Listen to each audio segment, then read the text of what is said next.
یہ اس حکم میں نہیں ہے کہ ان کو ہمیں کاٹنے کا حکم دیا گیا ہے۔ اگر کوئی آدمی کاٹتا ہے کہ جی مجھے الجھن ہوتی ہے تو کاٹ لے، اس کا کوئی گناہ بھی نہیں ہے، لیکن یہ ضروری نہیں ہے اپنی رانوں کے ٹانگوں کے بالوں کو آپ کاٹیں۔ کاٹنا چاہیں تو آپ کی مرضی، لیکن ہمیں اس کا حکم نہیں دیا گیا۔ حکم یہی ہے کہ جہاں ٹانگوں کا جوڑ ختم ہوتا ہے اس کے اندر کے بال کاٹنا یہ ہمارے لیے ضروری ہے، اس کا ہمیں اہتمام کرنا چاہیے۔ اب دیکھیں اس کی ترتیب عام طور پر بہتر جو ہے وہ یہ، آپ اپنے گھر میں 2 ریزر رکھیں،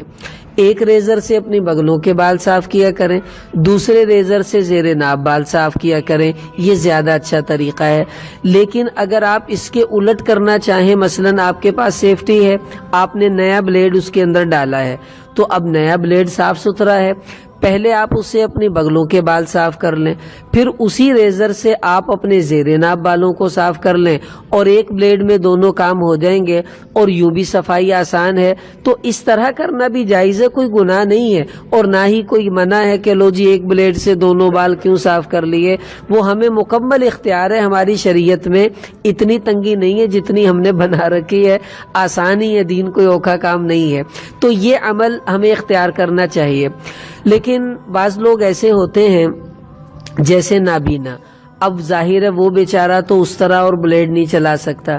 اسی طرح بعض لوگ بوڑھے ہو جاتے ہیں، ان کے ہاتھوں میں راشا آ جاتا ہے، ہاتھ کانپتے ہیں، یہ لوگ بھی اس طرح استعمال نہیں کر سکتے، ریزر استعمال نہیں کر سکتے۔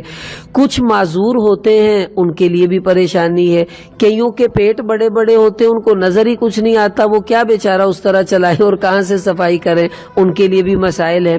تو ایسے لوگوں کو شریعت نے اجازت دی ہے کہ ان کو پریشان نہیں ہونا چاہیے، بلکہ بازار سے جو ہیئر ریموور کریم ملتی ہے وہ استعمال کر لیں، پاؤڈر استعمال کر لیں، یا کوئی اور طریقہ جس کے ذریعے سے بال اتار سکتے ہیں وہ استعمال کریں۔ مقصد بالوں کا اتارنا ہے، جیسے کیسے بھی اتر جائیں وہ کوئی مسئلہ نہیں ہے۔ مرد کے لیے مستحب ہے کہ وہ بلیڈ سے اس طرح سے بالوں کو صاف کرے، لیکن اگر کوئی نہیں استعمال کرتا، کوئی اور طریقہ اختیار کرتا ہے تو گناہ اس کو بھی نہیں ہے، جائز ہے، آپ ایسے بھی کر سکتے ہیں جیسے عورتیں اپنے بال اتارتی ہیں، مردوں کو بھی اجازت ہے وہ اتار سکتے ہیں۔ بہتر یہ ہے کہ کوئی عذر ہو تو کریم استعمال کریں، ورنہ ریزر وغیرہ یہی مرد کو استعمال کرنا چاہیے۔ ایک مسئلہ اور سمجھ لیں، کبھی ایسا ہوتا ہے کہ انسان خود جو ہے وہ کریم لگانے جوگا بھی نہیں رہتا، خدا نخواستہ فالج ہو گیا، کوئی بیماری آ گئی، اب کیا کریں؟ اب زیر ناف بال اس کے کون اتارے گا بھائی؟ خوب اچھی طرح سمجھ لیں کہ مرد کا سطر اس کی بیوی کے علاوہ کسی کو دیکھنے کی اجازت نہیں ہے، نہ اس کا باپ، نہ اس کی ماں، نہ اس کا بیٹا، نہ اس کا بھائی، صرف اس کی بیوی اس کا سطر دیکھ سکتی ہے، اس کو کوئی گناہ نہیں ہے۔ ایسے ہی عورت کا سطر کوئی نہیں دیکھ سکتا سوائے اس کے خاوند کے، ماں بھی نہیں دیکھ سکتی، بہن بیٹی بھی نہیں دیکھ سکتی۔ اگر بیوی خدا نہ خواستہ اس حالت میں چلی گئی ہے کہ اس کے زیر ناف بال وہ خود صاف نہیں کر سکتی، تو خاوند کی ذمہ داری ہے وہ اپنی بیوی کے زیر ناف بال صاف کرے گا۔ کوئی اور کرے گی تو اس کو گناہ ملے گا، کیوں؟ ذمہ داری تو خاوند کی ہے کہ خاوند اور مرد، اللہ نے فرمایا ہن لباس لکم وانتم لباس لہن،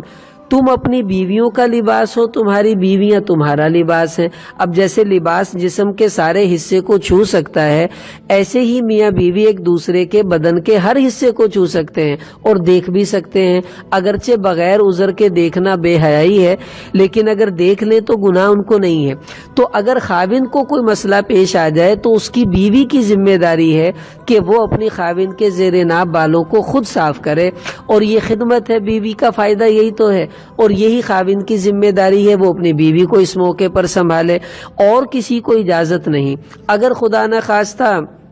بیوی مر گئی ہے یا اس کا خاوند مر چکا ہے، اب ان کے بال کون صاف کرے؟ پھر جو بھی کرنا چاہے کرے، لیکن اپنے ہاتھوں پر وہ گلوز چڑھا لے تاکہ اس کے ہاتھ سطر کو نہ لگ سکیں۔ یہ بڑی زبردست یعنی شریعت نے پابندی لگائی ہے۔ میت کو بھی غسل دیتے ہوئے ہمیں کیا حکم ہے کہ ہاتھوں کے اوپر وہ تھیلی چڑھاتے ہیں کہ اگر میت کے سطر کو چھونا ہے پہلے ہاتھ پہ تھیلی چڑھاؤ، گلوز چڑھاؤ، تاکہ تمہارے ہاتھ مرے ہوئے کے سطر کو بھی نہ لگیں۔ تو زندہ بندے کے سطر کو کیسے لگا سکتے ہیں؟ اس لیے ہاتھوں پر کوئی گلوز چڑھانے کے بعد یہ صفائی کرنی ہوگی اور کم سے کم سطر پر نگاہ ڈالنی ہے، بس جتنا کم سے کم ہو اتنا جلدی وہ کام پورا ہو جائے۔ تو یوں پھر دوسرے کے زیر ناف بال کو صاف کرنے کی اجازت ہے، اگر اس کا کوئی میاں اور بیوی کا رشتہ باقی نہ ہو پھر کوئی اور کر سکتا ہے۔